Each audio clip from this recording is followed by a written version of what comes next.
برای دیدن بیشتری مطالب اسلامی کانال یوتیوبی ایمان صلات را سابسکرایب نموده زنگوله را فشار دهید.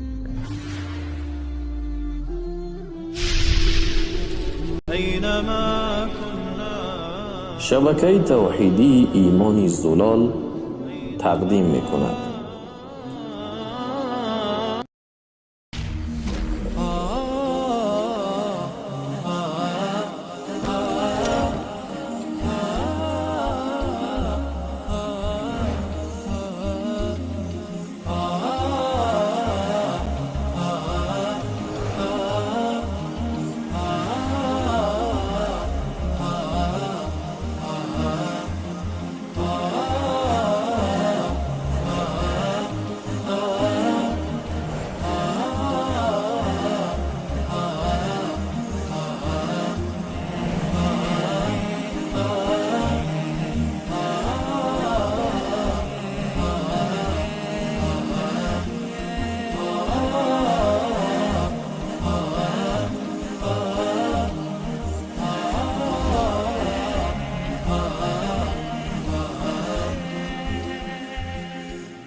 بسم الله الرحمن الرحیم. اللهم صل علی محمد و علی آل محمد كما صليت علی ابراهیم و علی آل ابراهیم انك حمید مجید و بارک علی محمد و علی آل محمد كما بارکت علی ابراهیم و علی آل ابراهیم انك حمید مجید. عرض سلام و ادب و احترام خدمت همه شما دوستداران و سروران و مهتران.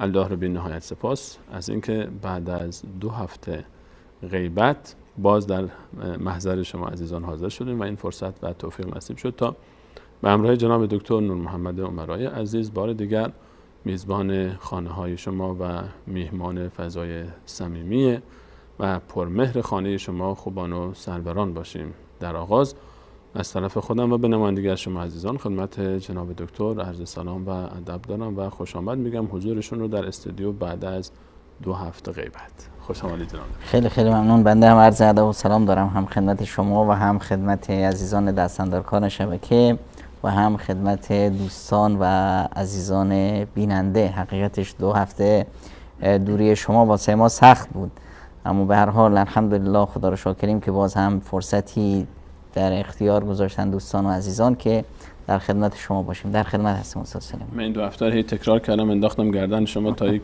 توجیهی بکنید. من پاس دادم به شما دیگه 2 هفته. به هر حال یک سفر کوتاهی داشتیم و باعث شد که دیگه در خدمت نباشیم. البته همراه بودیم عزیزانی که ما رو در فیسبوک شبکه داشتن، مرتب و عزیزان در تماس بودیم. الله متعال شما رو حفظ بکنه. عزیزانی که با ما همراه بودن در برنامه‌های گذشته ما چند ماهی است درباره موضوع روابط زناشویی صحبت می‌کنیم و زن و شوهر در فضای داخل خانواده. ما از قبل از موضوع ازدواج از خواستگاری بحث را آغاز کردیم و به ازدواج رسیدیم و بعد از ازدواج اولویت‌های اول زندگی و آداب و رسوم و فنون و موارد بسیار مختلفی که نیاز بود تا 2 زوج خوشبخت در فضای زندگی مشترک رعایت بکنن مطرح کردیم و تفصیل درباره هر کدوم از این موارد صحبت شد و بخش‌های مختلفی رو بهش اشاره کردیم و در همین باب موضوعاتی هست که زیاد خوشایند نیست و شاید شنیدنش برای بسیاری از عزیزان اصلا قابل هضم نباشه و به آنها در فضای کانون پرمهر خانواده که یک فضای مقدس هست و یک محل عبادت هست، احیانا وقتی که چون این صحبت‌های شنیده میشه و صحبت‌ها و موضوعاتی مطرح میشه برای انسان دردآور هست و شاید بعضی از دوستانم الان که ما موضوع این هفته و این برنامه رو مطرح بکنیم مثلا احساس بکنن که مطرح کردن این موضوع مناسب نیست، اما با چشم روی هم گذاشتن، با بیخیال شدن و نادیده گرفتن واقعیت موجود نمیشه که این مشکل رو حل کرد. یک مشکلی وجود داره و حالا الحمدلله که زیاد نیست ولی هست و برخی ها از ما خواستن حتی در این باب صحبت بکنیم و پیام هایی که به ما رسیده از طریق مختلف و راه های مختلف در این باب و راهنمایی هایی که خواسته میشه احیانا دلالت داره که این مصیبت، حالا اگر اسمش رو بگذاریم و یا هر درد و بیماری بگیم، این مشکل وجود داره و موضوعی به نام خیانت در زندگی زناشویی انسان رو رنج میده و آزار میده، الان خصوص وقتی که انسان میشنوه در خانواده‌ای که مسلمان هستن این اتفاق میفته و خیانت زندگی زناشویی تحملش آسان نخواهد بود. امروز میخوایم این درد رو به هر حال بررسی بکنیم، این زخم رو و راه حل‌هاش رو به همراه شما عزیزان ببینیم و شاید در برنامه‌های پیش رو هم چند برنامه این موضوع رو ادامه بدیم با صحبت‌های جناب دکتر. جناب دکتر آغاز سخن باشه.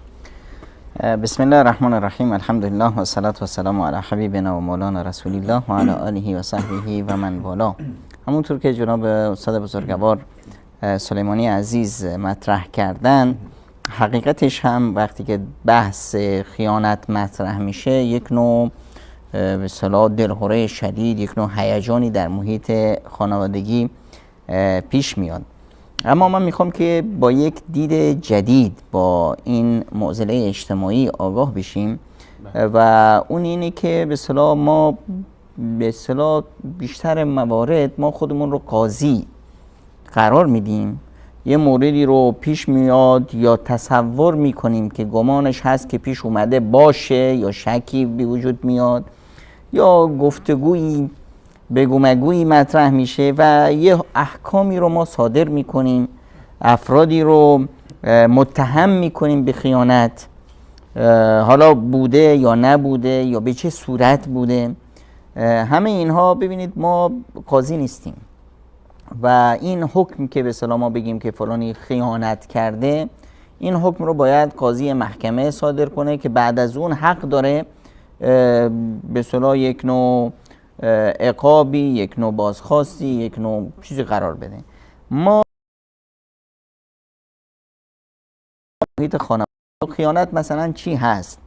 در محیط خانواده اصلا فضای خانواده بنا شد، این کلبه اساسش بر اساس خوشبختی، مودت و رحمت باید باشه، به تسکنوا الیها باید باشه، یک نوع آرامیشی در اینجا باشه، فضایی پر از محبت و صمیمیت.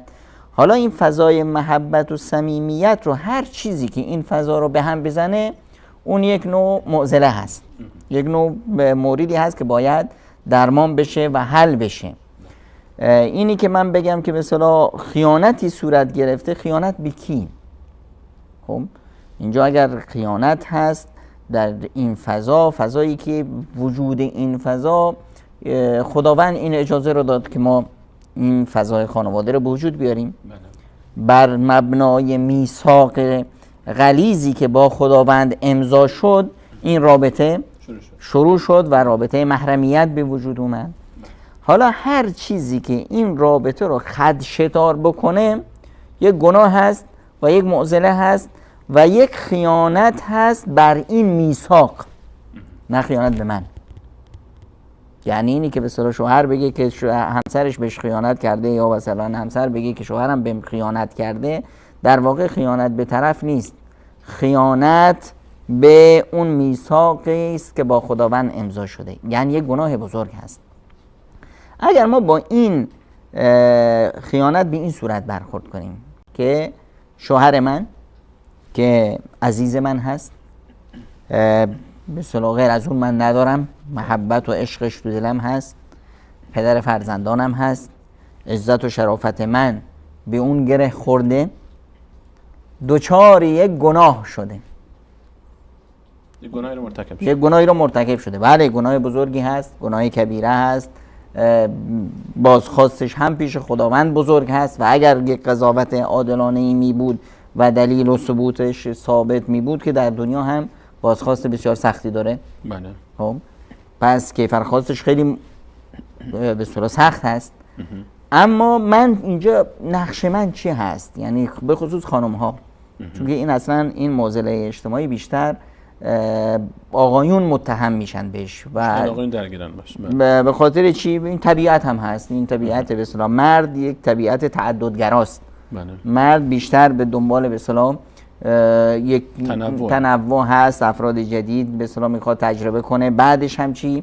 همین مرد یه مقداری رسیدن به اون شهوتش براش آسونتر هست، چون که اصلا چی میخواد از طرف جدید، از به اصطلاح نفر سوم یک شهوت میخواد فقط. بله. فضای محبت و عشق و اینا نیست. اصلا این حرفایی که هم زده میشه همش مثلا چرنده و کشکه به قول ما. خب زن در مقابل نه. خیانت زن چجوری است؟ خیانت زن در غالب امر خیانت جسمی نیست، خیانت فیزیکی نیست، بیشتر خیانت عاطفی است. چون که زن به اصطلاح اول قلبش رو میبخشه، این قلبه که کم کم اون رو میکشه تا جسدش رو به اصطلاح عرضه کنه. مرد نه، مرد اولین حرفی که میزنه حرف جسد هست، حرف شهوت هست. خب بعد از اینکه شهوتش رو داد، حالا بعداً به قلب میرسه یا نمیرسه که غالبا نمیرسه. یعنی در خیانت‌های به اصطلاح مردا خیلی نادر اتفاق میفته که مثلا مردی با کسی خیانت کرد به اصطلاح یا زنا کرد بعد اون رو دوست داشته باشه یا اون رو قلبش رو به اون بده. امکان نداره. امکانش بسیار نادر هست. مگر یک انسانی به اصطلاح فاسد و اخلاق باشه که به اصطلاح همون طبیعت بشریش، طبیعت مردانگیش طمس شده باشه. چون ما مرد داریم و مذکر داریم، خب زن داریم و مؤنث داریم. اصلا کلا این حادثه به اصطلاح خیانت وقتی میاد که حتی همون زن طبیعت مردانگی بگیره. خب یا مرد، یعنی چرا طبیعت مردانگی بگیره؟ یعنی یک نوع استقلالی در خودش احساس کنه که من آزادم و میخوام که به اصطلاح چون که فکر میکنه آزاد هست، پس این آزادیشو ثابت کنه اینه که هر تصرف منفی رو انجام بده، پس آزاد هست. وقتی که عقلها کوچیک میشه، وقتی که به اصطلاح دیدهای بسیار ابلهانه میشه، خب طرف میخواد که بگه که آزادم اینه که یک کار منفی بکنم. خب میزنه مثلا بچه وقتی میخواد به اصطلاح هنوز کوچیک از عقلش نمیخوره، میبینه که سنگ میگیره میزنه شیشه همسایه رو میشکنه. چرا این کارو کردی؟ میخواد نشون بده که من هستم، من بزرگ شدم، من آزادی دارم، هر چی دلم بخواد میکنم. این تصور وقتی که میاد در فضای به اصطلاح افرادی که هنوز بلوغ و رشد فکری و عقلی پیدا نکردن، چه زن باشه چه به اصطلاح مرد، حالا عمرش چقدر میخواد باشه. حالا اصلا ما برخی از خیانت ها رو داریم در بیشتر ظهور میکنه در چه فضایی؟ در بعد از 40-50 سال. چرا در 40-50 سال؟ چون که این مثلا دوتا با هم بودن، یه فضای خانوادگی بود، یه بچه‌ای بود که اینها رو مجبور کرده بود به اصطلاح این به اصطلاح پای بندی به فضای خانواده و رسیدگی به فرزندان، اینا همدیگر رو تحمل کنن. دستمال بسته بود. همدیگر رو تحمل میکردن به خاطر بچه‌ها. حالا بچه‌ها بزرگ شدن، ازدواج کردن، رفتن، تنها شدن، الان میخوان از هم دیگه انتقام بگیرن. خب این همون عقلایی هستن که هنوز به مرحله بلوغ رشدی نرسیدن، بزرگ شدن، عمرشون بالا رفته، اما عقلشون هنوز به اصطلاح دندون عقلشون در نیومده. این حالت هست که به اصطلاح در فضای زندگی زناشویی ما یک حدیث از پیامبر اکرم صلی الله علیه و سلم داریم که میفرمایند الاثم ما حاک فی صدرک و کرهت ان یطلع علیه الناس. گناه اون چیزیه که تو دل شما میاد و شما نمیخواید که دیگران بر اون مطلع باشن. حالا هر چیزی که من در فضای خانوادگی به وجود میاد بین دو کسی که کل اعراف و کل مفاهیم و ارزش‌های به اصطلاح مانع‌گرا و شرم و حیا از بین رفته در بین اونها، این دو کسی که شدن یه تن، این دو کسی که در مقابل هم پوشاکی ندارن، الان اینها از یه چیزایی رو وقتی از هم دیگه پنهان میکنن، کل این پنهانکاری به هر صورتی که باشه این خیانته. کل این پنهانکاری هر صورتی که به خودش بگیره، حالا صورت ارزشی بگیره، اخلاقی بگیره، رابطه نمیدونم عادات و رفتاری باشه، یا به اصطلاح تماس جسمی با یک فرد ثالث، همه اینها در باب گناه هست، همه اینها در باب به اصطلاح خیانت هست. و خیلی زیباست اون حدیث دیگری از پیامبر اکرم صلی الله علیه و سلم که میفرمایند که افراد یک بهره ای از زنا دارند. همه افراد یک بهره ای از زنا رو میتونن داشته باشن و زنایی که معرفی میکنه رسول اکرم صلی الله علیه و سلم اینه که چشم احیانا زنا میکنه، یعنی چشم فاحشه میشه، مبتلا به فاحشه گری میشه. چه وقتی چشم انسان فاحشه گر میشه و روسپیگر میشه؟ اون چشمی که به اصطلاح چشم چران هست، نگاه میکنه و با نگاه کردن به نامحرم لذت میبره. یا اون گوشی که با شنیدن پچ پچ های نامحرم و حرفای به اصطلاح که بین محرم های زناشویی به اصطلاح رد و بدل میشه، اون از یک نامحرم میشنوه لذت میبره. پس مرتکب زنا شد، چشم مرتکب زنا شد. یا دست با لمس کردن یا به اصطلاح یه رابطه برقرار کردن با فرد سوم لذت میبره. خب این یک زنا شد. یا پا حرکت میکنه به سوی اون نامحرم برای دیدارش، برای نمیدونم چی، اینا مرتکب یک فاحشه میشه. در نهایت قلب که میاد به اصطلاح اون طرف رو به اصطلاح میخواد تو خودش جا بده، گول بخوره. چون که در مسئله به اصطلاح رابطه نامشروع اصلا ما چیزی به نام محبت نداریم. طرف اگر مثلا این خانم رو دوست میداشت، خب ازدواج میکرد، توان به اصطلاح فضای برای ازدواج دوم و سوم و چهارم من براش مهیا بود. چرا ازدواج نمیکنه؟ وقتی که نمیاد از در یعنی اینی که دزده.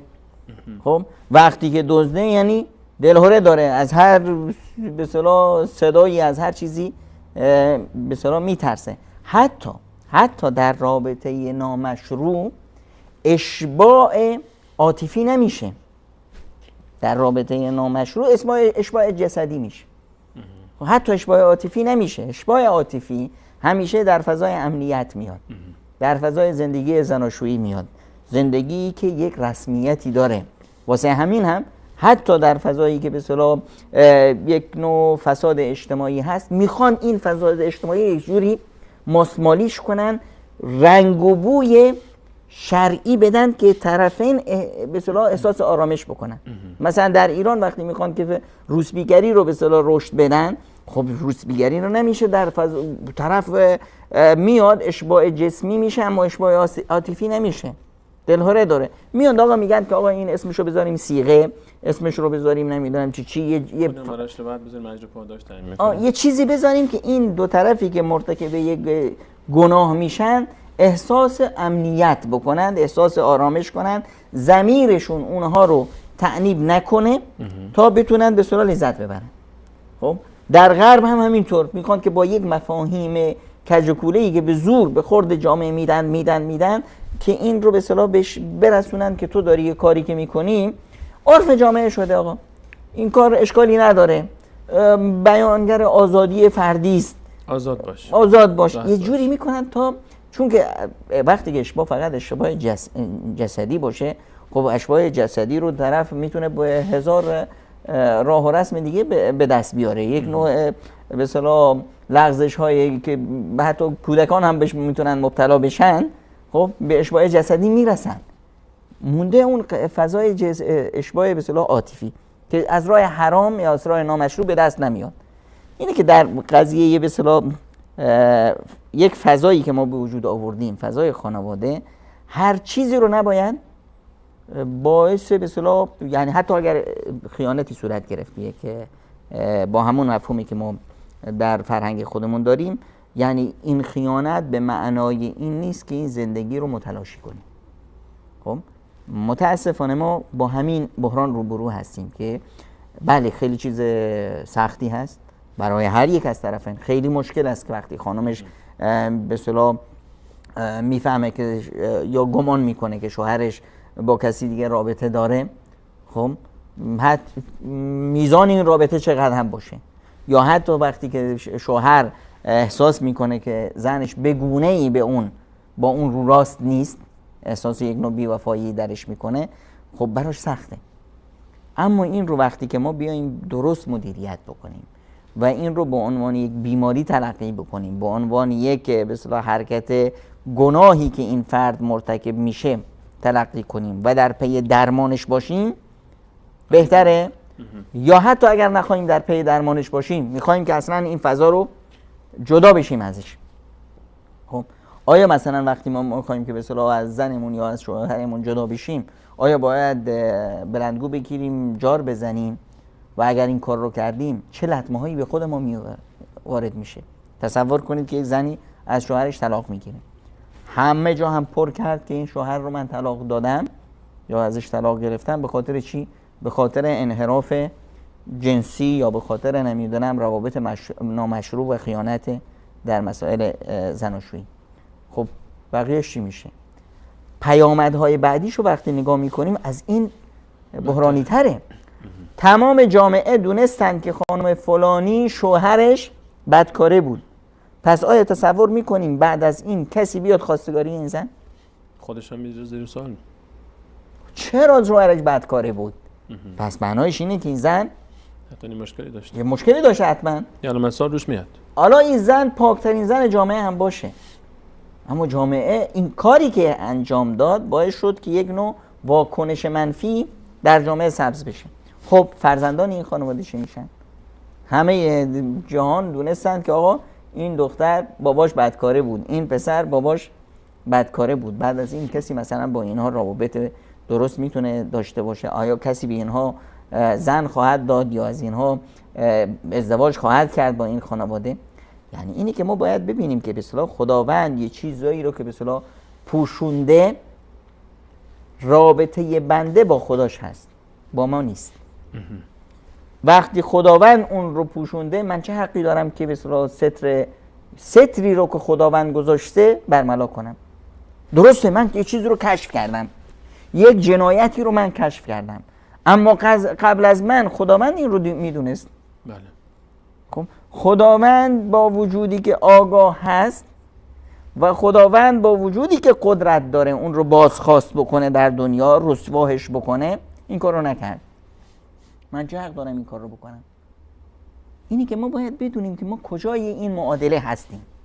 یک اشتباهی که صورت میگیره وظیفه ما چی هست و چه واکنشی از ما باعث میشه که این طرف اصلاح بشه یا حداقل ما لطمه نبینیم. یعنی این حق من هست، حالا مثلا نمیخوام باش ادامه زندگی بدم، این هم حق من هست، اما بیشتر از این حق من این است که حداقل به خودم لطمه نزنم. این مسائل رو وقتی که در مسائل خیانت در تصور خودمون داشته باشیم، تحمل مشکل هم آسانتر هست، شیوه برخورد با مشکل هم آسانتر هست و اینی که باید بدونیم ما قاضی نیستیم، حق بازخواست نداریم، حق حمایت خودمون رو داریم، بله. اما حق بازخواست طرف دیگر رو نداریم و اگر میخوایم این فضا رو حفظ کنیم باید خودمون رو اول حفظ کنیم و بدونیم که چطور به اصطلاح برخورد بکنیم. تصور کنید وقتی که خانم میاد یه برخورد اشتباه میکنه، برخوردش رو چیکاره؟ اومد لو داد که چطور کشفش کرده، اومد به اصطلاح نشون داد که چون که شک داره تلفنش رو چک کرده. خب طرف میتونه یک سیم کارت جدید بگیره، تلفن جدید و راهش رو ادامه بده. وقتی که طرف میدونه که به اصطلاح کشف شده، چیکار میکنه؟ میفهمه که نقطه ضعفش کجا بود، نقطه ضعف رو برطرف میکنه. جلوی خانومش اون کار رو نمیکنه، اما پشت سر اون بیشتر میکنه و احساس میکنه که موفق شد چون تونست رقیبش رو گول بزنه. مشکل حل نمیشه به هر حال، بلکه شاید بیشتر هم میشه. مشکل حل نمیشه، بیشتر هم میشه. طرف یک واکنش منفی میده، اصلا لذت میبره از اینی که میتونه در گول زدن خانمش موفق هست. نکات خیلی مهمی رو شما اشاره فرمودید جناب دکتر و بینندگان عزیزم حتما با ما در آنچه که جناب دکتر به صورت کلیت موضوع مطرح فرمودن موافق هستند. آنچه که جناب دکتر بیان کردن هدف ما از این برنامه است و در جزئیات داخل خواهیم شد و نکات دقیق تری رو با هم بررسی خواهیم کرد تا بتونیم که یک تعامل درست و یک واکنش درست نسبت به آنچه که از خیانت در جامعه هست در زندگی مشترک، خدای نکرده اگر جایی احساس شده که خیانتی احساس شد و انواع خیانت، چه موارد خیانت شمرده میشه، آیا من نوعی در زندگی مشترک خودم احیانا خدای نکرده دارم این موارد یا نه و چطور میشه باش تعامل کرد، راه حل ها چیز. ان شاء الله اینا رو بعد از یک میان برنامه همراه ما باشید، با جناب دکتر بیشتر صحبت خواهیم کرد ان شاء الله.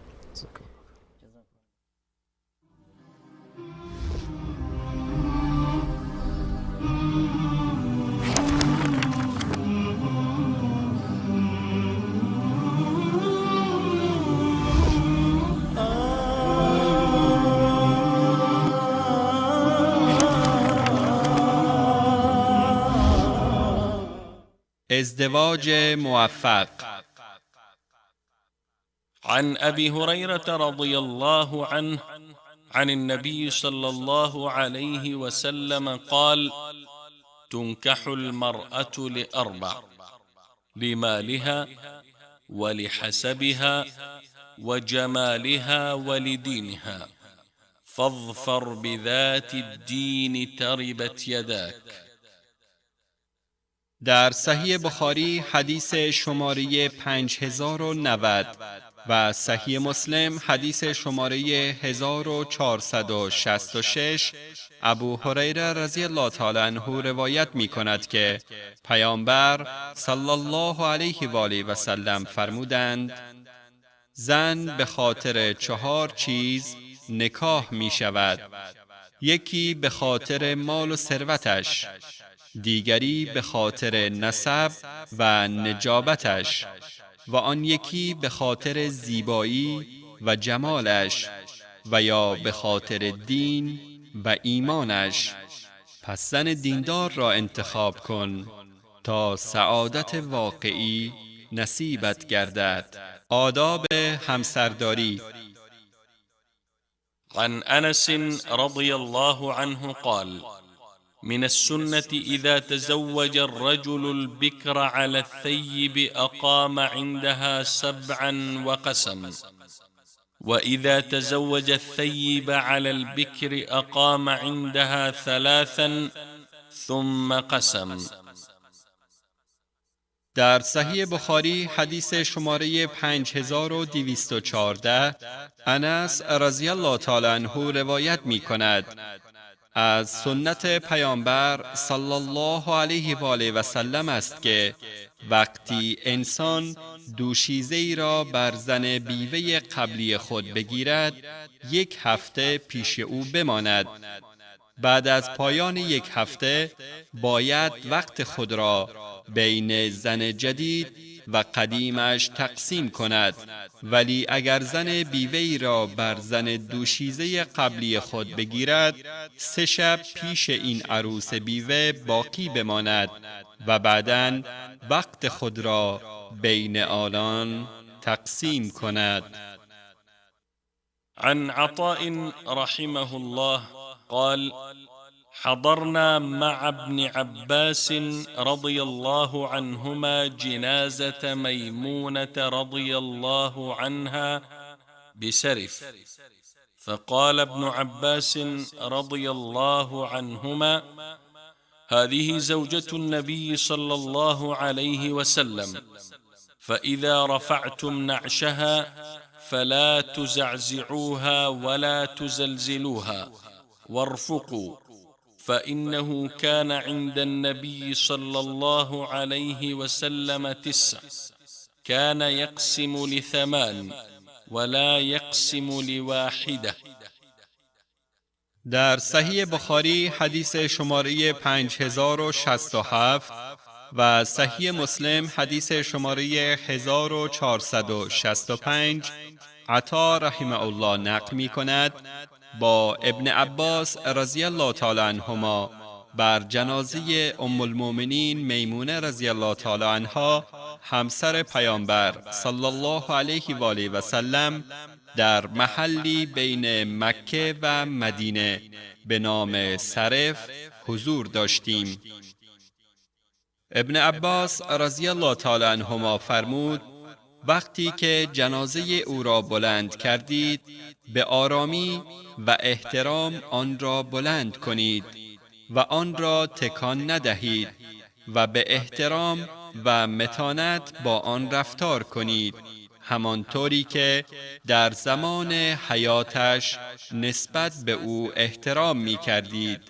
همانا پیامبر صلی الله علیه و آله و سلم 9 زن در نکاح داشتند که نسبت به 8 نفر از ایشان با نوبت و تقسیم وقت رفتار می کردند، ولی 1 نفر از ایشان نوبت نداشت. ام المؤمنین سوده بنت زمعه رضی الله عنها نوبت خود را به عایشه صدیقه رضی الله تعالی عنها بخشیده بود.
بله، سلام مجدد خدمت همه شما عزیزان و سروران. با موضوع خیانت در خدمت شما هستیم و جناب دکتر و ادامه موضوع درباره خیانت صحبت کردن. جناب دکتر، انواع خیانت ها، آیا همه خیانت ها یک مدل است؟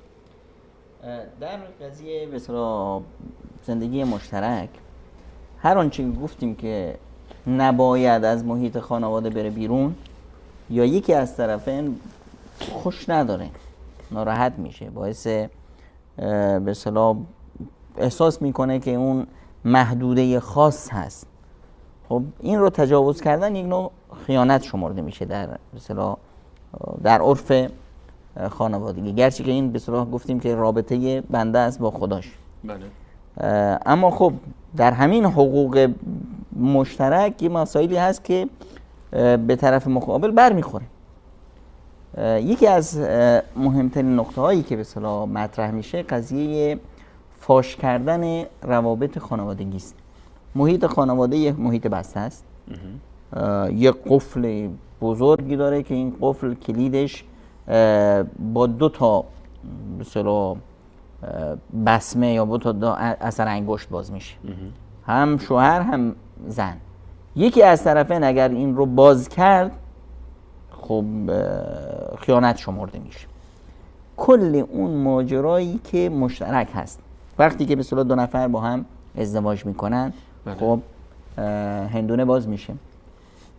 خیلی از عادات و رسوم و رفتارها و سلوک بود که قبلا یا با هم آشنا نبودن، متوجه نبودن، الان رو شد. زن یا مرد دونست که مثلا شوهرش یا همسرش فلان عادت بد رو داره، فلان نمیدونم وقتی عصبانی میشه چون اینو چنان میگه یا زبانش بده یا فلان حرکتش زشته، یک عیبی درش میبینه. خلاص یک عیبی به هر گونه عیب خلقتی باشه یا عیب اخلاقی باشه، خلقی یا خلقی، هر چه باشه این رو حق نداره طرف دیگه در هیچ جا ذکر کنه، مگر موردی که یک نوع بیماری هست و با اتفاق هم در پی درمانش باشن. درمان بیماری پیش پدر و مادر نیست، پیش خواهر برادر نیست، پیش متخصص هست، پیش دوست آشنا هر کسی نیست، تو مجالس نیست، نقل مجلس نیست. اینا کلن اینا به اصطلاح خیانت شمرده میشه. اینی که مثلا حتی اگر زن یا شوهر یه جایی نشسته است، غیبت همسرش میشه، بد و بیرای اون گفته میشه، یه جوری از اون کاسته میشه، بعدش گفته میشه، اینه که نباید اونجا سکوت کنه، باید دفاع کنه. باید دفاع کنه، چون که این دیگه حریم مشترک شد. ولی اینکه هست اون عیب‌ها و موارد، اگر هست خب هست، به اونا چی؟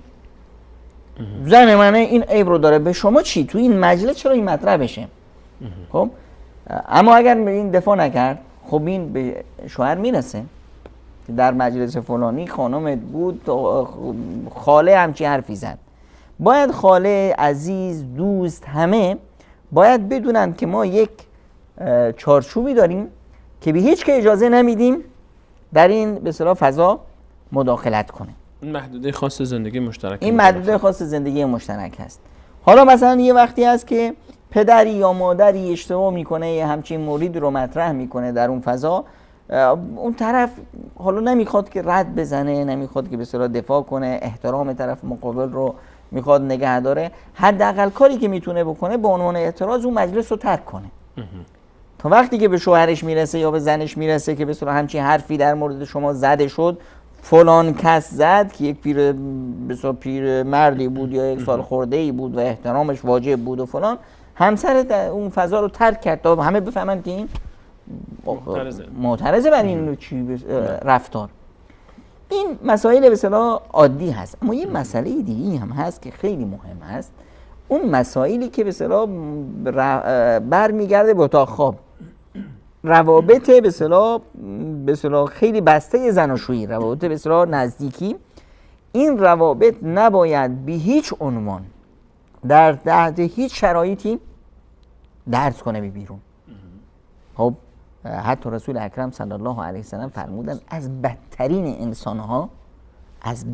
انسانها منفورترین انسانی که دیگه اصلا جایگاهی نداره توی جامعه، اون انسانی هست که روابط ویژه زناشوییش رو، رابطه خودش با همسرش رو میاد جای دیگه تعریف میکنه. جای دیگه کجاست؟ افراد نمیرن تو به اصطلاح خیابون تعریف کنن. جای دیگه تعریف کردن یعنی با همون دوستای خیلی خیلی نزدیکش، نمیدونم با پدر مادر یا با یک عزیزانی که بسیار باشون نزدیکه. اینجا وقتی تعریف میکنه این از بدترین انسانها شمرده میشه.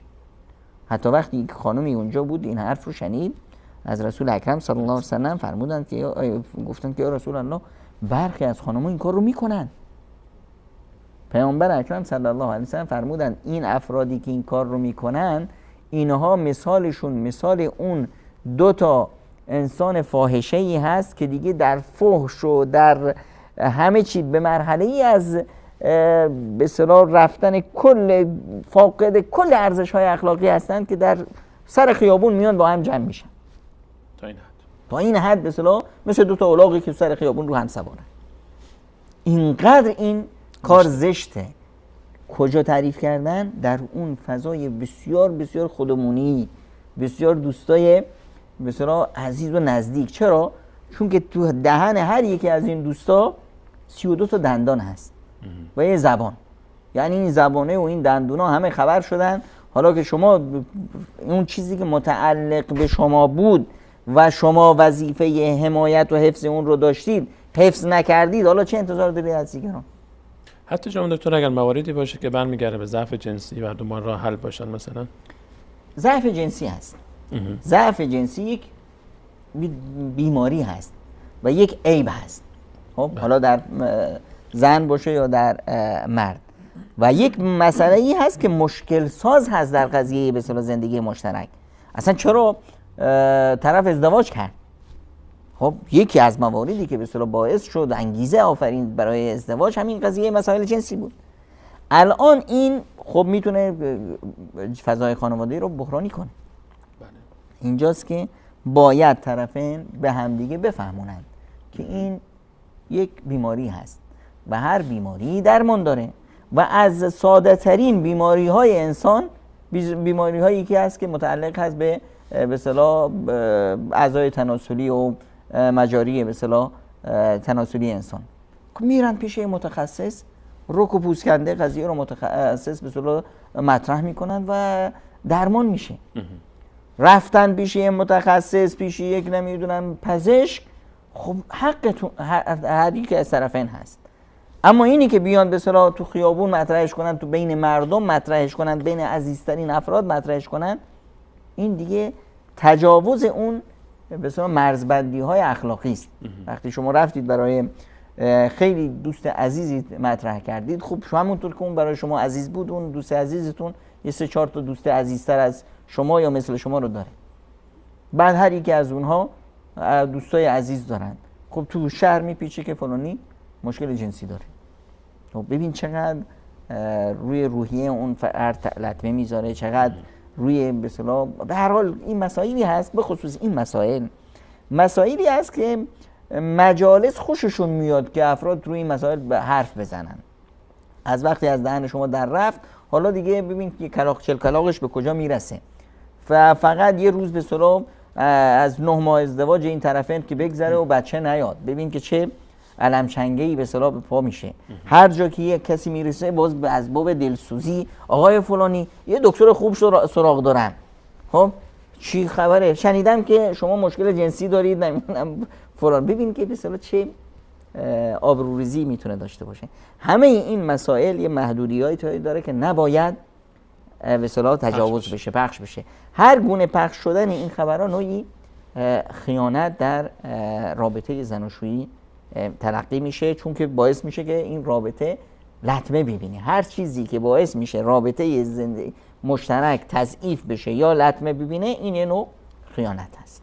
پس اولین مورد رو اشاره فرمودید که فاش کردن اسرار زندگی زناشویی، عیب‌هایی که احیانا هست، نقاط ضعفی که هست، یا حتی بعض وقتا عیب نیست، آنچه که در فضای داخل چارچوب به هر حال زندگی مشترک در داخل خانه اتفاق میفته، مخصوصا از رابطه جنسی بین دو طرف، این موارد خط سرخن. بله. بهش پخش نشه. غیر از این مورد یه مورد دیگه هست که این زیاد مطرح نمیشه، چون که مثلا عموما وقتی که خانواده تشکل پیدا میکنه هم مرد هم زن هدفشون پربار کردن این خانواده است، رشد اقتصادی این خانواده است، استقرار این خانه است. بله. اما یه وقتایی هست که حالا یا همسر برداشت درستی از زندگی مشترک نداره، همسر منظور زن خب، یا مثلا مرد وظایف به اصطلاح اون قیمومیتی که داره رو به نحو احسن انجام نمیده، حقوق خودش هنوز نمیدونه چه واجباتی داره در قبال مثلا زنش، در قبال فرزنداش، در قبال خانوادهش. مثلا قضای اقتصادی، قضای اقتصادی خب وظیفه مرده، عموما وظیفه مرده که به صلاح به خانواده برسه. بله. ما یحتاج خانواده رو برطرف کنه، نیازهای اقتصادی خانواده رو تأمین کنه. بر حتی دستور الله تعالی است و علی المولود له رزقهن و کسوتهن بالمعروف. خب الان این قضیه به اصطلاح ادای معروف رو نمیکنه یا میکنه و همسرش یه برداشت دیگه داره یا همسرش یه نوع دلسوزی های بیموردی داره. خب مثلا خب هر خواهری برادرش رو دوست داره، خانواده خودش رو دوست داره. ازدواج به این معنا نیست که از کل خانواده رو زد انداخت دور.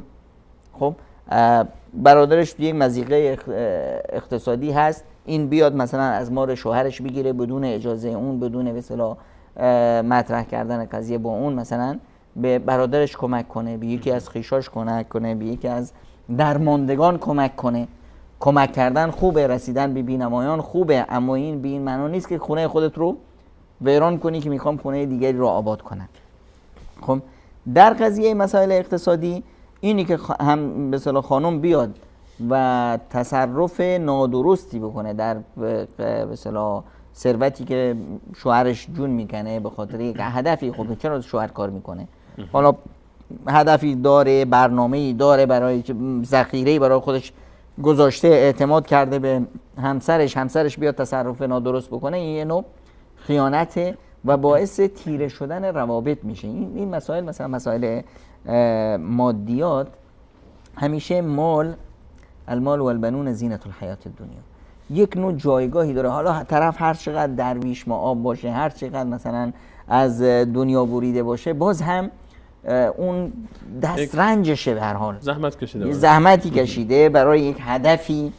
خب حالا این هدف در ذهن اون اولاتره، میخواد که مثلا یه مبلغی جمع کنه یه خونه‌ای بخره، میخواد یه مبلغی جمع کنه، آقا یه عزیزی داره میخواد که مثلا برای درمان اون این مبلغ رو استفاده کنه. خانم میاد میبینه که نه، این مبلغ مثلا اگر ما بدیم فلانی محتاج تره، خب بیا با شوهرت بشین قضیه رو مطرح کن. این فکری که ما داریم که به اصطلاح 2 سال بعد صاحب خونه بشیم، اما قبل از 2 سال بعد این بنده خدا همسایه‌مون الان میندازنش بیرون از خونه، کرایه خونه نداره، چطوره صدقه خیراتی بهشون بدیم فلان.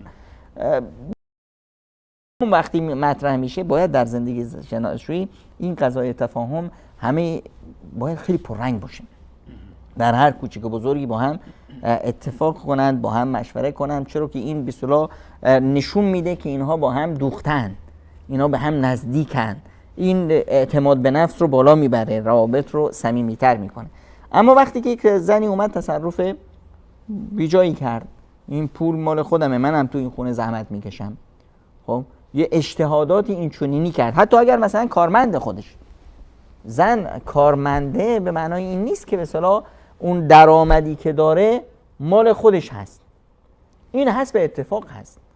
یعنی اینی که به اصطلاح درسته زحمت میکشه، پول از خودش هست، درسته، اما این پول رو حسب اتفاق اولیه که آقا من با شما ازدواج میکنم به این شرط که من کار میکنم، درآمدی که به دست میارم مال خودمه، هر جور دلم بخواد تصرف میکنم.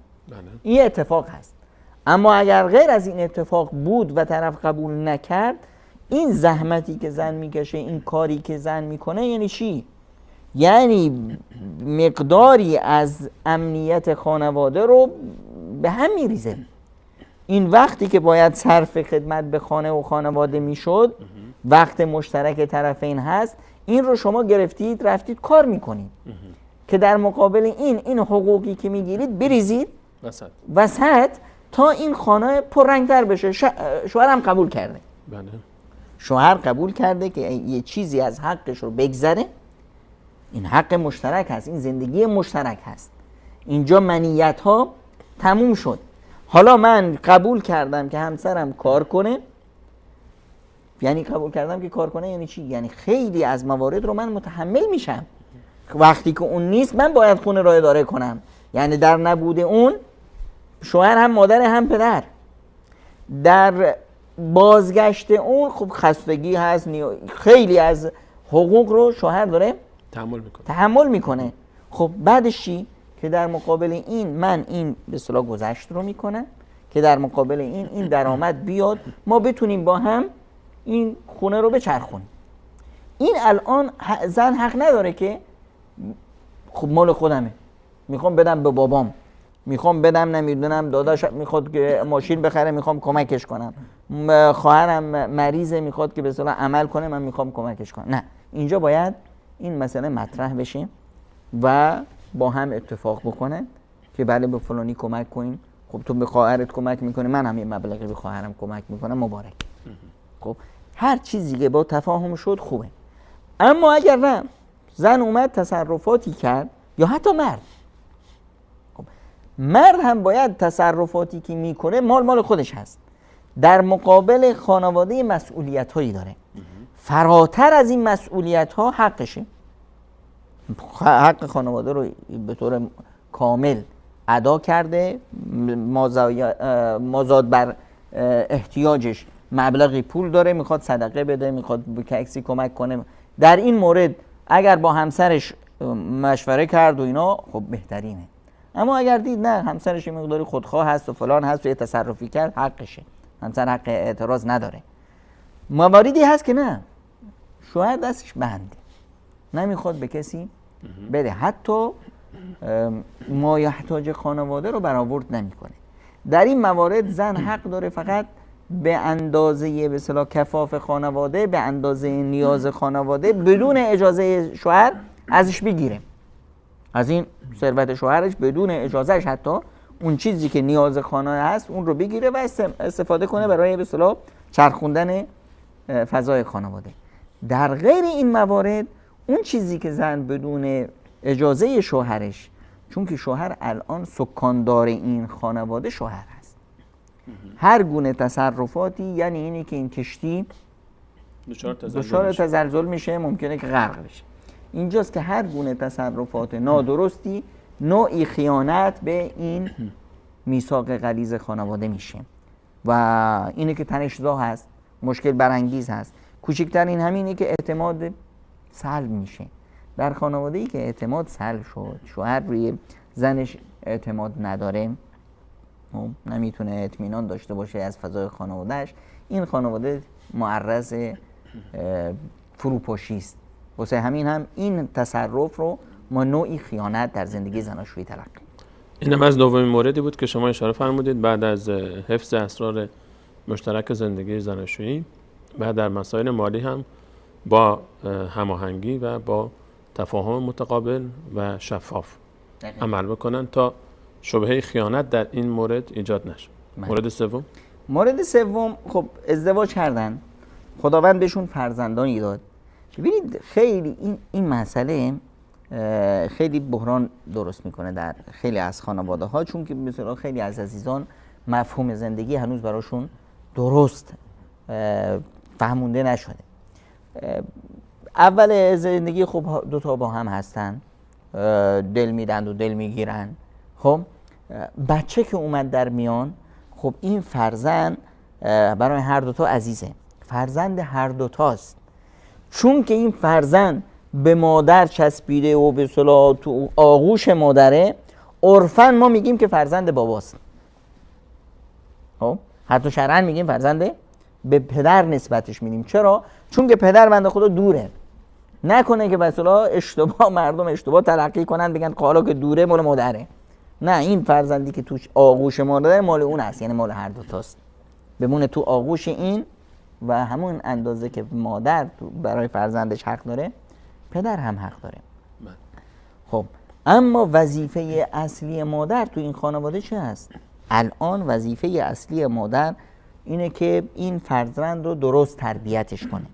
رسیدگی به فرزندان، تربیت فرزندان، این وظیفه مادر هست.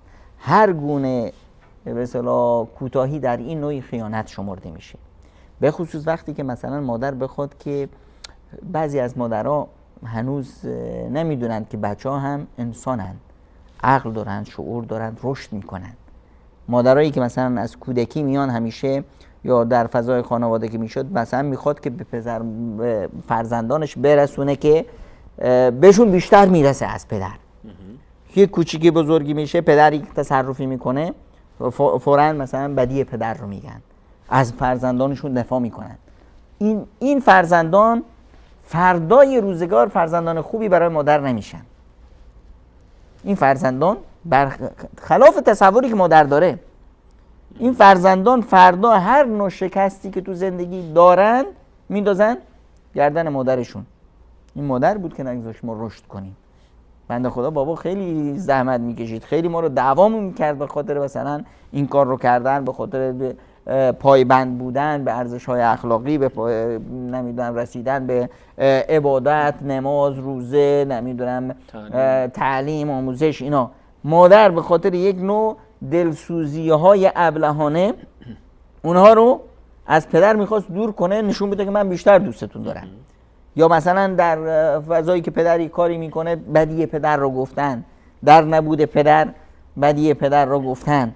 خب اینها همه درسته که در بعضی موارد بچه ها رو، خب بچه هم کوچیکه، در این مرحله زندگی بچه‌ش رو مثلا از پدرش متنفر میکنه، یا برعکس پدر هم میتونه همچنین تصرفاتی رو داشته باشه از مادر متنفر کنه. یا مثلا مادر یه لغزش هایی بچه ها دارن، خب پدر یک هیبت خاص خودش رو داره در خانواده.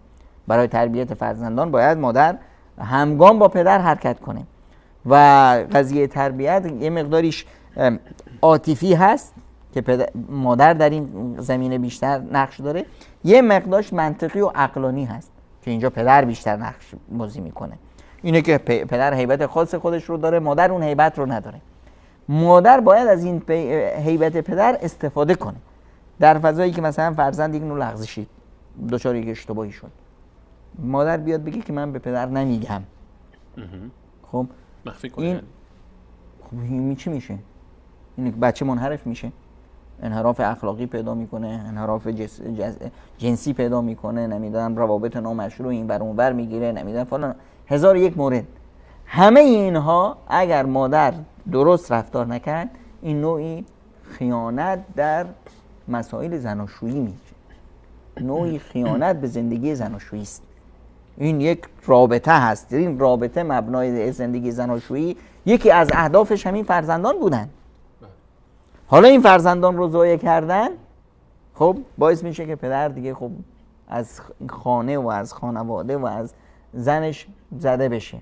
یا مادر همچنین، وقتی پدر مثلا بچه رو بگیره و به راه انحراف بکشونه، خود پدر چون که یک معضله اجتماعی داره، یک معضله اخلاقی داره، فرزند رو ازش استفاده ابزاری وقتی بکنه، خب اینجا وظیفه مادر هست که این فضا رو کنترل کنه. یک نوع همکاری و همگامی با هم تا این به اصطلاح قضیه فرزندان معضل آفرین نشه.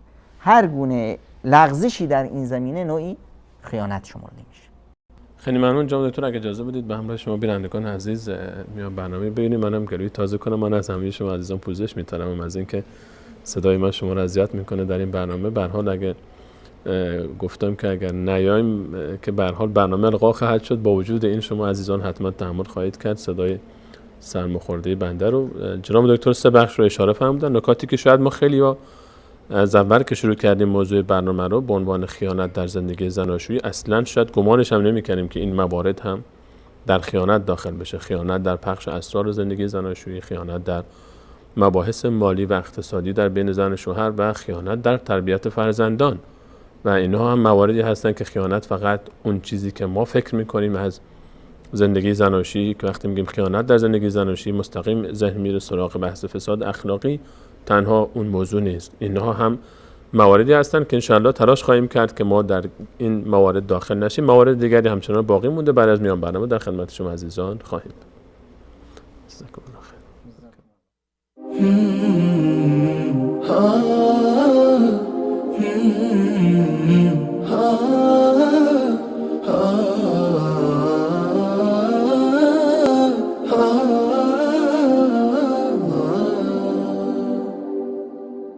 هي زوجتي عنوانها عنواني وحبيبتي بستانها بستاني ورفيقة العمر الذي أيامه في بيتها أزكى من الريحان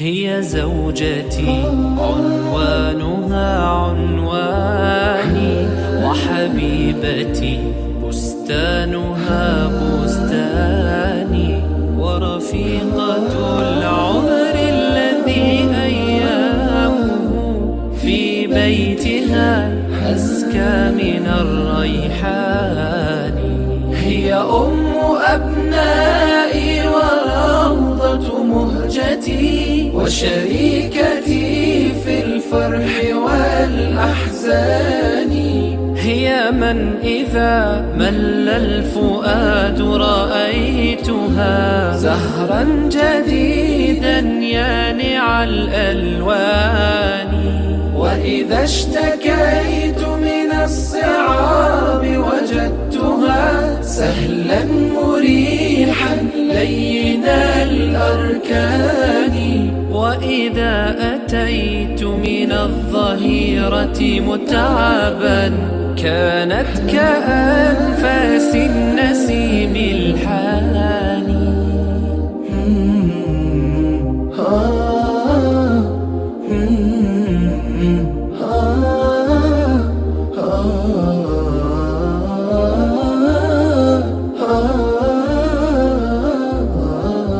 في وجهها أمل وملء عيونها هي نعمة الرحمن يا إخواني نمشي على درب السلام وفي يدي يدها فتشعرني بكل أماني في وجهها أمل وملء عيونها هي نعمة الرحمن يا إخواني نمشي على درب السلام وفي يدي يدها فتشعرني بكل أماني هي أم أبنائي وروضة مهجتي وشريكتي في الفرح والأحزان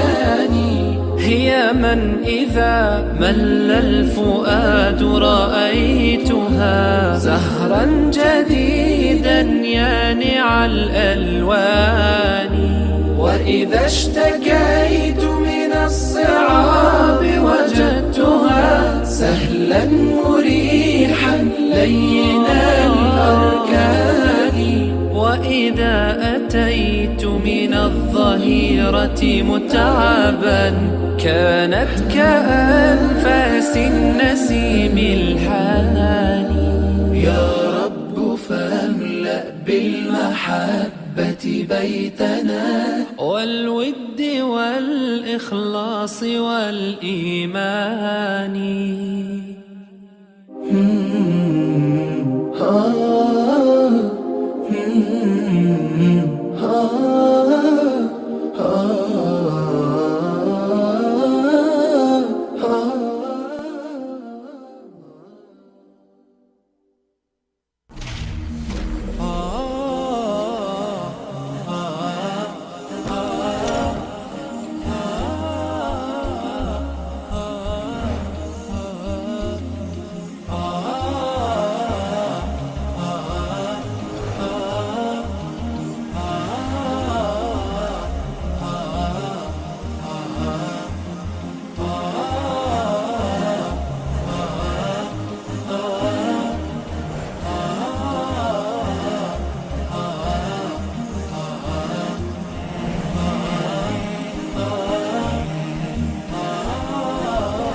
بسم الله الرحمن الرحیم. با عرض سلام مجدد خدمت شما خوبان و عزیزان. موضوع برنامه ما بود خیانت در زندگی زناشویی یا تعبیر زندگی مشترک.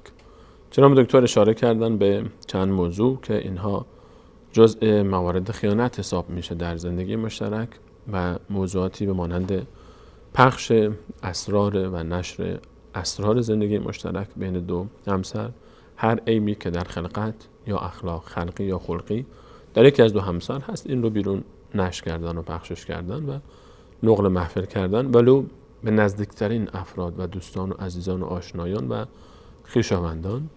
و موضوع دوم بحث مالی بود و تعامل ما در بحث مالی و اقتصادی و رابطه همسرها در این باب. و موضوع سوم بحث تربیت فرزندان و اینکه پنهانکاری صورت نگیره و یکی از همسرها فرزندان رو بر علیه نفر دیگر نشورونه و تحریک نکنه. به هر حال این پدر و اون هم مادر دیگه، بالاخره فرزندان این وسط از هر دو جدا نمیشن. هرگز نمیشه فرزندی رو جدا کرد از پدرش و یا از مادرش، ولو اینکه پدر و مادر هم از هم جدا بشن، اما این فرزند به هر دو بسته است و تحریک فرزند بر علیه یکی از والدینش از طرف یکی دیگه هیچ سودی نخواهد داشت. جناب دکتر موارد دیگر رو در خدمت شما هستم. من میخوام که این آخر برنامه همه این مواردی که به اصطلاح میخوایم که مطرح کنیم که اون چیزی که بیشتر عزیزان الان منتظرش هستن، اون قسمت از خیانت‌های زناشویی است که جنبه به اصطلاح اخلاقی و ارزش خانواده رو کلاً منهار میکنه، از بین میبره هست. غالبا این یه نوع به اصطلاح لغزش رفتاری است، یک نوع بیماری است که بنا به دلایلی، حالا طرف مثلا معتاد هست به چشمچرانی یا به فیلم‌های مستهجن و اینها رو تماشا میکنه، یا فضایی که توش هست یک فضای آلوده هست، فضایی هست که توش اختلاط زیاد هست، حالا محیط کار هست یا محیط آموزشی هست یا هر چه هست، یا دوستایی که باشون رفتار داره و نشست و برخاست داره، اونها انسان‌های به اصطلاح بیماری هستند و انسان‌های نادرستی هستند. به هر حال این همه اینها باعث میشه که یک نوع تصوراتی در فرد ایجاد بشه. بعضی از افراد به خاطر به اصطلاح همین دیدن مثلا فیلم‌های مستهجن در فکرش، حالا چه زن باشه چه مرد، تو فکرش یک تصور از یک عنصر خارق‌العاده‌ای که مثلا میتونه شوهر یا همسر اون باشه وجود میاد. که چرا؟ چون عموما ما باطن خودمون رو، زندگی خودمون رو، ریز درست زندگی خودمون رو که میبینیم، عیب و ایرادهای خودمون رو میبینیم. در زندگی دیگران ما ظاهر رو میبینیم، از پشت صحنه خبر نداریم که چه خبره. این ظاهر زندگی دیگران رو با باطن زندگی خودمون قیاس میکنیم، اینجاست که دچار اشتباه میشیم. خب فکر میکنیم چون که مثلا ما تو خونمون دعوا و مرافع داریم، دیگران که به به و چه چه میکنند که تو خونه ما وقتی جایی میبینیم ایشون و فلان چقدر خوبن با هم، فکر میکنیم که باطنشون همینه. یا مثلا در فضایی که اختلاط هست، طرف مثلا همه چیز خانومش رو میبینه، اما وقتی که به اصطلاح جای دیگه هست، زنای دیگه رو فقط چیاشون میبینه؟ ظاهرشون رو، که این ظاهر هم پشت سرش 2 ساعت مثلا چتکه دستشون بوده و خودشون رو رنگ میکردن. خب یا مثلا خودشون رو به نمایش میگذارن. در عین حال که اینها هست، یک عنصر سومی اینجا خیلی فعال هست که جناب شیطان هست. شیطان اصلا کارش چه هست؟ تزیین دادن هست. کارش اینه که یه چیزی که اصلا به اصطلاح قیمت و ارزش نداره اون رو زیبا جلوه میده. زیبا جلوه دادن کار به اصطلاح، کاری که به اصطلاح چیا میکنن؟ همین شرکت‌های نمیدونم تبلیغاتی میکنن. شما میرید یه جایی میبینید که خیلی جای بدی هست، میخواید خونه بگیرید، لا بابا اینجا جای خونه گرفتن نیست. طرف میاد 1 ساعت فقط واسه شما مدح همین مثالی میزنن که آقای مولا نصرالدین یک الاغی داشت میخواست بفروشه، هر جا میرفت هر کاری میکرد کسی نمیخرید. بعدش یه داد به دلالی که آقا همین الاغه رو زحمتش رو بکش، این قدم بهت میدن. خب دید که این دلاله آورده الاغ و تو خیابون داره جار میزنه و مردم ریختن. حالا چی؟ این میگه 200، اون میگه نه 400، این میگه فلان. خب و مولانا نصرالدین هم از دور صدا رو میشنید، چه الاغی؟ گفت اون الاغ من که درد نمیخورد، برم پس اینو بخرم. خب یکی گفت آقا 1000. مولا از اونجا داد زد 2000. خب یعنی دیگه همه موندن که این کیه که باز از کجا پیدا شد. خب دید که الاغ خودمه. گرفتش، بازم گرفتش، به دلاله پولش رو داد. گفت من نمیدونستم که این همه ارزش داره، مزایا داره و من خبر نداشتم. ما در قضایای به اصطلاح خودمون همین حالت رو داریم. خیلی از مزایا هست، خیلی از خوبی ها هست در زندگی مشترک، ما اینا رو نمیبینیم. چرا؟ اصلا پیامبر اکرم صلی الله علیه و سلم ما میفرمایند که الجنة حفت بالمکاره، بهشت چقدر خوبه، اما این راه بهشت همش سختیه. ما اون خوبی های بهشت رو وقتی که این سختی ها رو میبینیم احیانا از یادمون میره. در مقابل چی؟ جهنم آتش سوزان هست، بدبختیه، فلاکته، اما حفت به شهوات، پر دور و برش همش شهوت ها و اینا هستن. در قضایای بسیار به خصوص این قضایای جنسی، روابط زن و مرد یا روابط دو جنس مخالف، همیشه اینجاست که شیطان فعال هست. این چه اتفاقی میفته؟ اتفاقی بیماری ذهنی در افراد به وجود میاد. یه تصوری از مثلا همسر ایدئال در ذهنش سبز میشه. این همسر ایدئال رو در یه فردی گمان میکنه که اون بهترین همسر هست. میبینید که این زن وقتی که با شوهرش هم حتی نزدیکی میکنه، در واقع با شوهرش نزدیکی نمیکنه، با اون کسی که تو خواب و خیالش هست نزدیکی میکنه، یا شوهر هم همینطور. خب این کم کم چی میشه؟ این یه نوع خیانت ذهنی هست در واقع. این به جای این که از همدیگه لذت ببرن، از خواب و خیالشون لذت میبرن.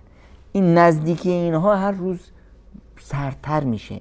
اینها به مرور زمان خودشون هم احساس نمیکنن، دچار یک نوع طلاق عاطفی میشن. خب این مسائل خیلی مهم هست که باید در نظر داشته باشیم که انحراف در فهم دین یا ضعف ایمان انسان رو به یک مهلکه هایی میکشونه که دیگه اون سرش پیدا نیست. حالا میاند عزیزان مینالند که شوهرم اینه فلانه، بسو از من خوشش نمیاد، کسی دیگر رو میخواد، نمیدونم زنم اینطوره فلانه، اما نمیدونند که مشکل اساسی کجاست.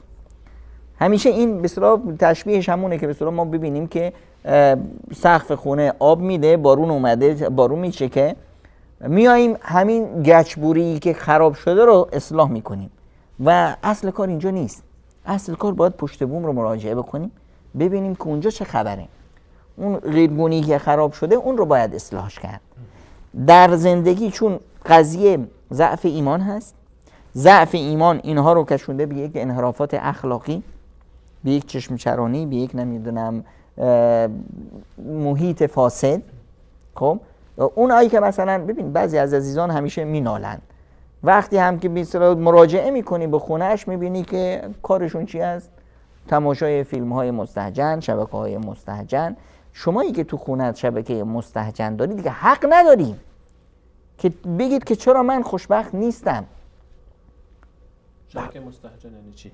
یعنی شبکه های سکسی که هست، شبکه هایی که توش اختلاط هست، شبکه هایی که توش سریال هایی هست که در اون زنهای مثلا ببینید این سریال ها، این فیلم ها همش دروغه. خب اینها فیلمه. فیلم رو اصلا ما در به اصطلاح روابط خودمون وقتی میگیم که آقا فلانی بچه این کار میگه، آقا فیلم بازی میکنه. یعنی چی؟ یعنی واقعیت نداره. وقتی که این واقعیت نداره اما چی؟ ما یادمون میره و چیزی که ما تماشا میکنیم این عقل باطن ما رو برنامه ریزی میکنه. مگه ما نمیگیم که این فیلمه؟ مگه نمیگیم خودمون نمیگیم که این دروغه؟ اما چرا وقتی که حالت بسیار بسیار میبینیم که طرف رو کشتن با بیرحمی ما هم داریم گریه میکنیم؟ تاثیر میگیریم ازش. چرا وقتی که یک جوک تعریف میکنن ما میدونیم همش ساختگی هست، یه حرکتی میکنن ما میخندیم؟ یا وحشت زده میشیم. میدونیم که آقا همه این فیلم نه اونجا مثلا اژدهایی هست، نه نمیدونم بچه‌ای هست که قورتش بده فلان، همه اینا. این بچه‌ای که اینجا قورت داده شد فردا توی فیلم دیگه ظاهر میشه، پس قورت نداده شد، نخورده شد. اما چی؟ ما متأثر میشیم. پس اینی که ما عقل باطن ما دروغ و راست نمیدونه. عقل باطن ما اون چیزی که بهش گفته میشه اون رو قبول میکنه. خب این مثال ساده‌ای که همیشه هم ذکرش میکنیم که وقتی ما مثلا برای کسی بیایم میگیم که یک لیمو رو اگر بگیری تو آب بفروشی، اون احساس میکنه که چی؟ ترش شد. خب نه لیمویی بود و نه حکایتی، اما چی؟ عقل باطن فوراً تفاعل نشون میده. خب این باعث میشه که این فرد خب یه تصوراتی دیگه ای از زندگی داشته باشه. از این فیلمایی که میبینه، از این روابط فاسد. حالا من یه حرف میزنم، همه عزیزانی که دچار این مبتلا هستن و خدا شفاشون بده، کل خانواده هایی که فیلم مستهجن سکسی تماشا میکنن، همشون بدون استثنا مرداشون فکر میکنن که ضعف جنسی دارن، زناشون فکر میکنن اشباع جنسی نمیشن، بدون استثنا. چرا؟ چون که اون روابط جنسی که به اصطلاح در فیلم میبینه یک مدت زمانی رو برایش تصور میکنه که در واقعیت وجود نداره، یک شیوه اجرایی رو تصور میکنه که در واقعیت وجود نداره. اون برنامه سکسی که به اصطلاح اون طرف در نمیدونم 5 دقیقه در فیلم یا 10 دقیقه در فیلم ارزش میکنه، این روش 1 ماه کار شده. پشت صحنه‌اش 5 تا به اصطلاح پزشک هستن با آمپولای این چونینی که اینا رو تزریق میکنن تا به اصطلاح تحریک بشن. چرا همه اینایی که به اصطلاح بهترین افراد، قوی ترین افراد، نمیدونم چیایی که در فیلم های به اصطلاح سکسی بازی میکنن، بعد از 2 سال 3 سال 4 سال کلا داغون میشن، اصلا به اصطلاح یوزلس میشن، میندازنشون دور. کسی نیست که به اصطلاح تو فیلم سکسی 5 سال بیشتر بازی کرده باشه، امکان نداره. کلا داغون میشه، میندازنش دور، هیچ فایده‌ای نداره، به اصطلاح میفته تو خیابون. خب پس این همه اینا فیلم هست، چون که این تصورات آهامی براش به وجود اومد، احساس میکنه که ضعف جنسی داره. خب این ضعف جنسی، شوهرش ضعف جنسی داره، خودش ضعف جنسی داره، روابط تیره میشه، اوهام ساخته میشه، بعد خیال میکنه که فلانی این مشکل رو نداره، چون که مال خودش رو تجربه کرده. مال دیگه ای که ترجمه نکرده و قد و هیکل و شکلش رو میبینه، فکر میکنه که این مشکل رو نداره. یه نوع وابستگی ذهنی به اون پیدا میکنه، یک نوع وابستگی عاطفی پیدا میکنه. الان بعد مرحله میشه چی؟ مرحله اینترنتی، که این مرحله اینترنت میاد دیگه، چتینگ شروع میشه. خب ببینید چت شروع میشه، هر زنی که با یه نامحرم چت کرد، این دچار خیانت زناشویی هست. چرا؟ چون که زن ابتداعاً قلبش رو میده و هر زنی که با کسی چت کرد به این معنا نیست که بهش جسمش رو میده. یعنی برای همینه که به اصطلاح مرد در به اصطلاح معرض اینه، در خطر اینه که به اصطلاح لغزش جنسیش به حد به اصطلاح رابطه جنسی برسه و خیانت به اصطلاح زناشوییش خیلی زیاد است. اما در زن اینطور نیست. زنها غالباً به همون چتینگ، به همون نمیدونم بوسه های که توی چت هست به اونها اکتفا میکنن. زیاد باز رابطهشون به فضا اگر پیدا کنن، به خصوص مثلا فضایی در خونه هایی که اختلاط زیاد هست، رفت آمد نامحرم زیاد هست، عزیزانی که این فضا رو در خانواده هاشون دارن، دیگه خیلی احمقانه است که ما یک کسی رو بندازیم تو دریا بهشون این مواظب باش تر نشی. ما خیلی وقتا این کارو میکنیم. تو خونمون به اصطلاح فیلم مستهجن هست، تو خونمون رفت و آمدهای نامحرم هست، تو خونمون مرزبندی های ارزش های اخلاقی نیست، تو خونمون حجاب و اینا نیست. بعدش میایم میگیم که چرا مثلا فلان تو این خونه فلان فرد دچار انحراف شد. دیگه ما این حقو نداریم. وقتی کسی رو انداختی تو دریا دیگه حق نداری بگی چرا تر شدی. خب بس راه حل چی است؟ راه حل این است که این فضای ایمانی رو اینجا به وجود بیار، این فضای به اصطلاح انحراف رو از اینجا برچین. اگر جناب دکتر کسی بگه خب منو به زور دادن، من شوهر منو نمیخواد یا شوهر بگه من زنم منو درک نمیکنه، ما هم دیگه رو نمیفهمیم، اصلا میخوایم طلاق بگیریم، ولی خب فضا اجازه نمیده به خاطر آبروی خانواده، به خاطر آبروی خودمون و حالا تحمل میکنیم هم دیگه رو، ولی فلانی منو میخواد، من میخوام باش ازدواج بکنم، هدفمون ازدواجه. اینها آیا میتونه که یک توجیه باشه؟ آیا این خیانت حساب نمیشه الان رابطه با این توجیه، یک رابطه با یک شخص ثالث، حالا چه مرد چه زنش، آیا این میتونه این حکایت رو از خیانت خارج بکنه چون نیت ازدواج هست، چون من واقعا درکم میکنه، چون من تجربهش کردم، چون ببینید اشتباه رو هیچ چیز توجیه نمیکنه. اینی که من بیام بگم که من درکم میکنه، چطور درکت میکنه؟ خب شما ببینید اینی که دوستش دارم، دوستم داره، عشق بهش میورزم، عشق، ما قبلا بارها هم گفتیم که عشق بعد از شناخت ساخته میشه، بعد از به اصطلاح بدبستون ساخته میشه. عشق در فضای فقط و فقط عشق در فضای ازدواج به وجود میاد. قبل از اون وهم عشق هست، قبل از اون سراب هست، قبل از اون یک نوع تمایل به وجود میاد، در هر جا به وجود میاد، با هر جنس مخالفی این تمایل به وجود میاد. خب این کشش مغناطیس دیگه، بیشتر یه جایی قوی‌تر، یه جایی ضعیف‌تر هست. دو تا قطب مخالف، دو قطب مخالفن هم دیگه رو میکشن و اینجا هم فضا هست که شیطان این رو به اصطلاح به وجود میاره. اما اینی که مثلا من نمیخواستم به زور دادن، اینا همش چرته. یعنی چطور نمیخواستن به زور دادن؟ اومدن دهنت رو، مثل بچه بودی که دهنت رو به زور باز کردن، دارو گذاشتن تو دهنت؟ نه خیر، درسته یک اهرم‌های فشاری بود، پدر و مادر یک فشارهایی رو آوردن، نمیدونم محیط یک فشارهایی رو آورد، شاید با شما اصلا مشوره نکردن، محیط مثلا فرهنگ اون جامعه اینطور بود، اما در نهایت کی ازدواج کرد؟ در نهایت شما بودید که دست دادید به دست طرف دیگر، شما بودید که امضا کردید بر چی؟ بر میثاق غلیظ. عهد و پیمان شما با خدا چی رفت؟ عهد و پیمان شما با خدا این بود که طرف این زن رو من خوشبختش میکنم. حالا این زن رو به زور به من دادن، ندادن، چی شد چی نشد، این ماجرای منه، به هیچ ربطی به این به اصطلاح میثاقنامه نداره. خب یکی میگه من خوشبختش کردم، من با رابطه همسرم من مشکلی ندارم، ولی رابطه‌شم خوبه، حقشم پرداخت میکنم، اما میخوام یک رابطه دیگه هم داشته باشه. میخواد یک رابطه دیگه داشته باشه بر مبنای چی؟ این الان یک محیطی رو شما اینجا دارید، حق ندارید. ببینید ما احیانا یه تصورات بسیار احمقانه‌ای داریم، هم خانم‌ها هم آقایون. تصور کنید این فرد یه خانه‌ای داره، زندگی داره، مشکل هم نداره. اگر بخواد یه ازدواج دیگه بکنه، بله، چه علم شنگه‌ای به راه میندازن؟ چرا؟ این رو یه خیانت، بله این در عرف یک به اصطلاح ازدواج این یک خیانت محسوب میشه که آقا این خیانت کرد. اما اینجا اگر همین فرد بیاد با یک فرد رابطه نامشروع داشته باشه، برای زن تحملش آسان‌تر هست. این یه نوع بیماری هست. اینجا ارزش‌های اخلاقی هست، یعنی حق شما پایمال نشده، حق ایشون هم پایمال نشده. اینجا یه زندگی برقرار شده که تمام ارزش‌های اخلاقی رو داره، احترام خودش رو داره، فردا فرزنداش به اصطلاح جایگاه خودشون رو دارن، ارث و میراث خودشون رو دارن، مشخصه که فرزندای کی هستن، جامعه هم قبولشون داره، انسانیت هم قبولش، همه یه رابطه زیر نور آفتاب.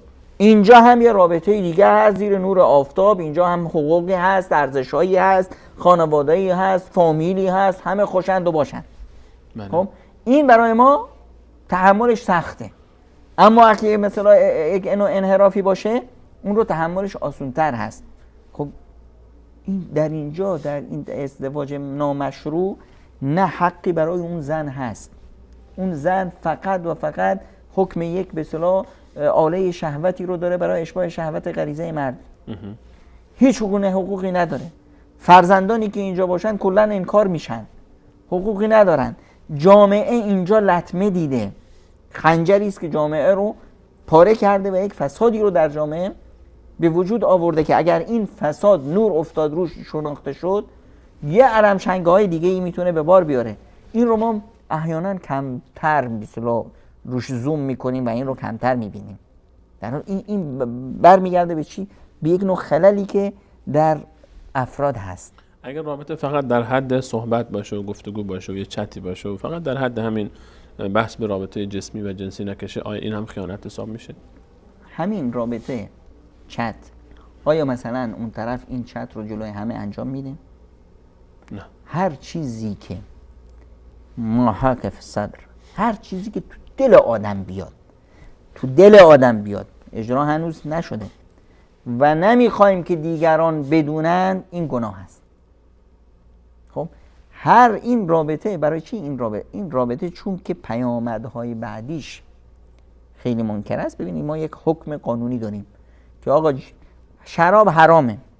چرا حرامه؟ چون عقل انسان رو میبره. یک کمکش هم عقل انسان رو میبره، یک کیلوش لیترش هم میبره. پس این کم هم حرامه چون که زیادش مشکل ساز هست. اینجا هر گونه رابطه نامشروع، حالا به صورت چت باشه، به صورت ابراز علاقه باشه، به صورت اینی که با یک کس نامحرم درد دل کردن باشه. یه زنی که مثلا میاد با یه مردی آشنا شد تو چت، فقط میخواد باش درد دل بکنه، نمیدونم آرزوهاش رو باش مطرح میکنه، احساس میکنه که در این درد دل داره باش آروم میشه.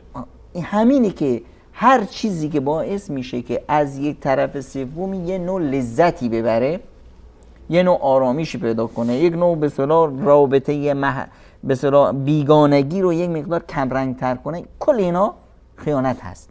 حالا چه به صورت چت باشه، چه به صورت نمیدونم تلفن باشه، تلفن میگیزنه جواب تلفن میده. خب میبینیم که بعضیا فقط با چی؟ با حرف زدن اشباع میشن. اشباع به اصطلاح غریزه زنای گوش هست. یا با تماشای تصاویر هم دیگه چت تصویری میکنن یا عکس میفرستن یا فلان، یه نوع لذت میبرن. خب اینا همه خیانته.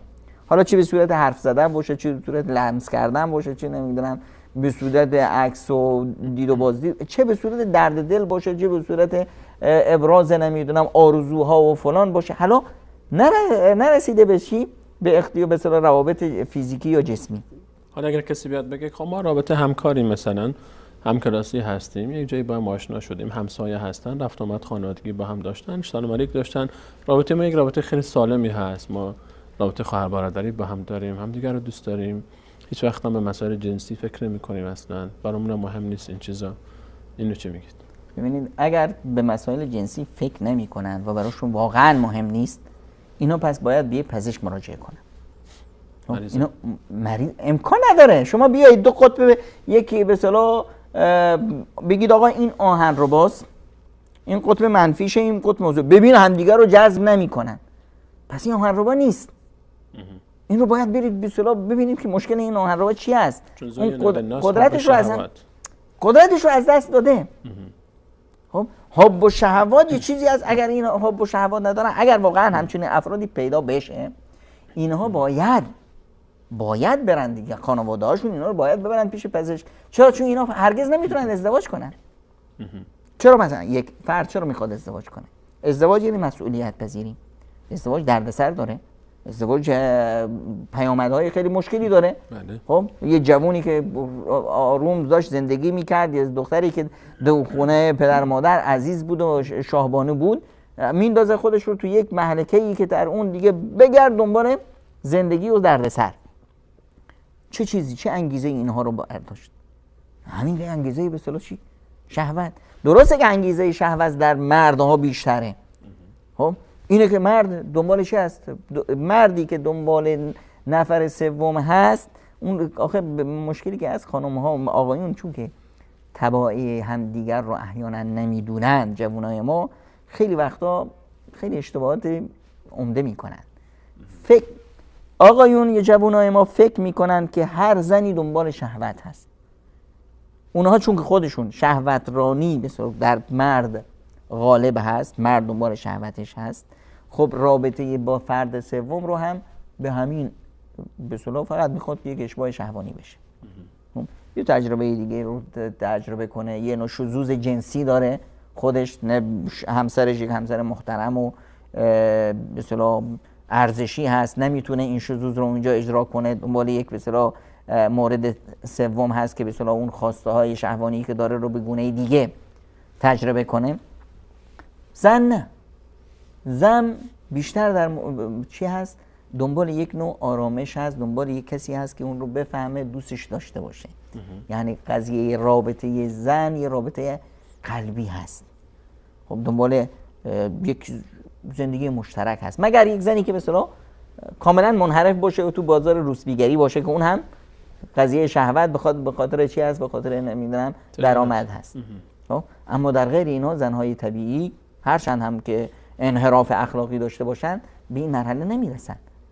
اینجاست که بیچاره زن دنبال این هست که بتونه این مرد رو به دست بیاره که یک زندگی تشکل پیدا کنه، در حالی که این مرد فقط به اون به عنوان یک به اصطلاح دستشوی عمومی نگاه میکنه. خب این که ما بیایم باز خودمون رو گول بزنیم که نه آقا این رابطه ما رابطه این نمیدونم خواهر برادری هست و فلان هست و اینا همه حرفه.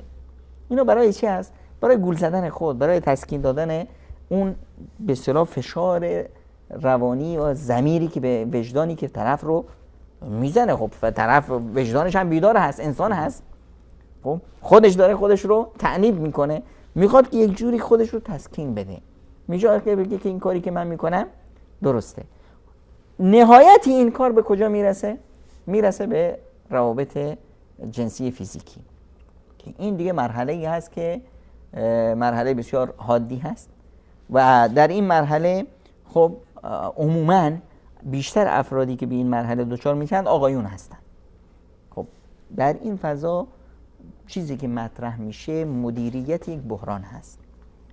خانمی که به این نتیجه رسیده یا دونست که شوهرش مثلا یک انحراف به اصطلاح خیانت زناشویی داره و به این مرحله رسیده، یعنی یک رابطه جنسی ناسالم داره، یک رابطه جنسی ناسالم داره. حالا ببینید این خانم چقدر در یک مضیقه هست.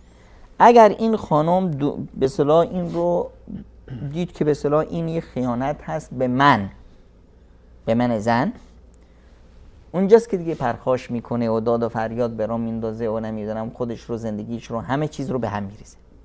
اگر این رو برداشت کرد که نه این شوهر من هست، پدر فرزندای من هست، عزیز من هست، اما دچار یک گناه کبیره هست، رابطش با خداش تیره شده، خب اینجا میتونه عاقلانه رفتار کنه و میتونه این شوهرش رو نجات بده.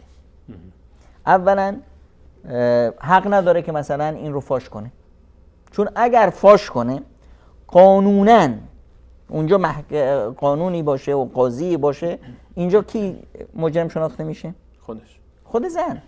باید الان 4 تا شاهد بیاره که اون شاهدها دیده باشند که همچنین انحراف اخلاقی صورت گرفته، رابطه فاحشه‌گری رو دیده باشند به چشم سر خودشون، بیان اونجا گواهی بدن، شهادت بدن.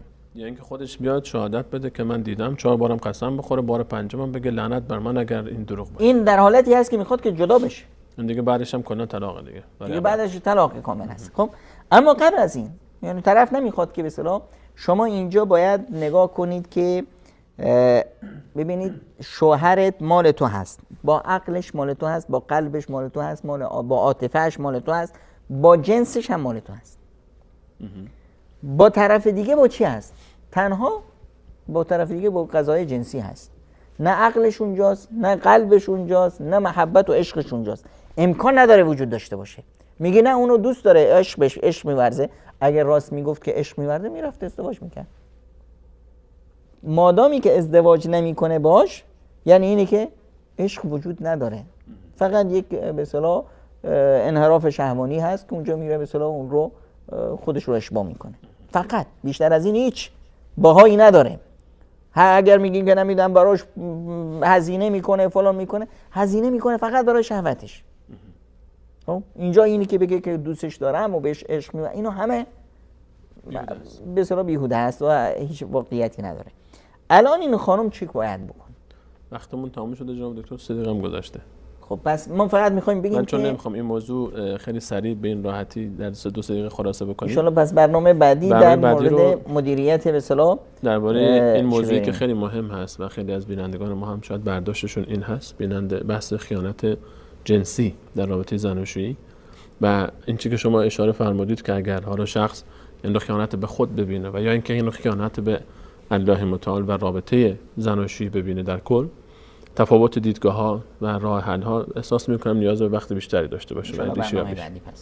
پس فقط صحبت آخر شما رو با بینندگان عزیز بشنویم، بعد ان شاء الله در برنامه بعدی حتما با همراه شما بینندگان عزیز، اگر لقا و بقا مقدر بود، ان شاء الله این موضوع رو به تفصیل صحبت خواهیم کرد ان شاء الله.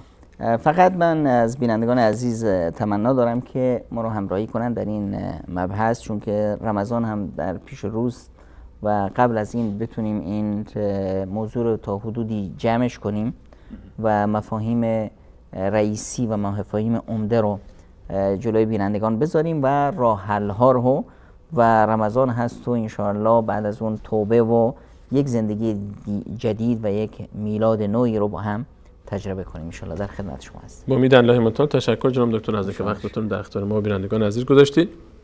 احیانا اگر عزیزی به هر حال سوالی داره و نظری یا پیشنهادی در این باب، موضوع بحث خیانت در زندگی مشترک، هر عزیزی اگر خدای نکرده حالا به هر حال عزیزانی مبتلا شدن و یا اشتباهی صورت گرفته، یک بیماری است به هر حال. این هم همونجوری که جناب دکتر اشاره فرمودن یک گناه کبیره است که انسان به هر حال خدای نکرده احیانا شیطان انسان رو فریب میده و این به این معنا نیست که کسی دچار یک خیانتی شد دیگه کافر شده باشه و یا اینکه این انسان دیگه اصلاح بشو نیست اصلا.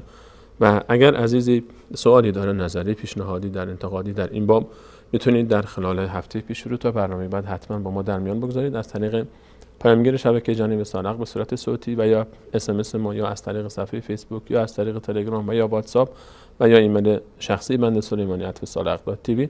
میتونید از این راه‌های مختلف ما ارتباط بگیرید. در این باب علل خصوص بحث خیانت‌های زندگی مشترک، اگر سوالی، نظری، پیشنهادی و انتقادی دارید، حتما ان شاءالله در برنامه بعدی به تفصیل بیشتری در این باب صحبت خواهیم کرد و ریشه‌یابی خواهیم کرد بیشتر و راه حل‌ها، خطرهایی که بعضی با آن مواجه شدن و تهدیداتی که از طرف بعضی‌های دیگه شخص سوم میشه برای قطع کردن این خیانت و پایان دادن به اون، حتما اینها رو به تفصیل درباره این صحبت خواهیم کرد. در پایان از الله متعال برای همه گذشتگارمون بخشش، رحمت و مغفرت، برای خودمون صلاح و استقامت بر مسیر دین تا آخرین لحظه حیات رو خواهانیم و همه شما عزیزان به الله متعال میسپارم. الله یار و نگهدار شما.